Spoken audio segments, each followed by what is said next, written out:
السلام علیکم ورحمۃ اللہ وبرکاتہ۔ معزز ناظرین کرام، آج کی ویڈیو ان تین اشخاص کے متعلق ہے کہ وہ کون سے تین بندے ہیں جو قیامت کے دن نظر رحمت سے محروم ہوں گے۔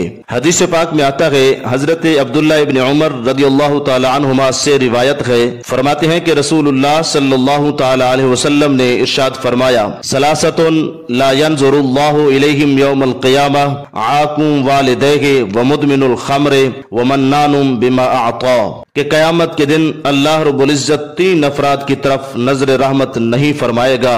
نمبر ایک، اپنے ماں باپ کا نافرمان جو ماں باپ کا حکم نہیں مانتا۔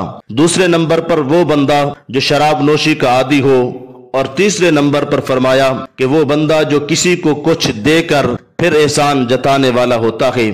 اس حدیث پاک میں تین گناہوں کا ذکر کیا گیا ہے جن میں مبتلا ہونے والے بندے قیامت کے میدان میں اللہ رب العزت کی نظر کرم سے محروم رہیں گے۔ لہٰذا ہر بندہ مومن کو ان گناہوں سے بچنا چاہیے تاکہ کل قیامت کے دن اللہ رب العزت کی خاص عنایات حاصل ہوں۔ بارگاہ خداوندی میں دعا ہے کہ اللہ رب العزت ہم سب کو والدین کا فرما بردار بنائے اور شراب نوشی کی عادت و دیگر منشیات سے محفوظ فرمائے، اور اللہ ہمیں ایسا بنا دے کہ جب ہم اللہ کی راہ میں دائیں ہاتھ سے خرچ کریں تو بائیں ہاتھ کو پتہ ہی نہ چلے۔ آمین۔ وما توفیقی الا باللہ۔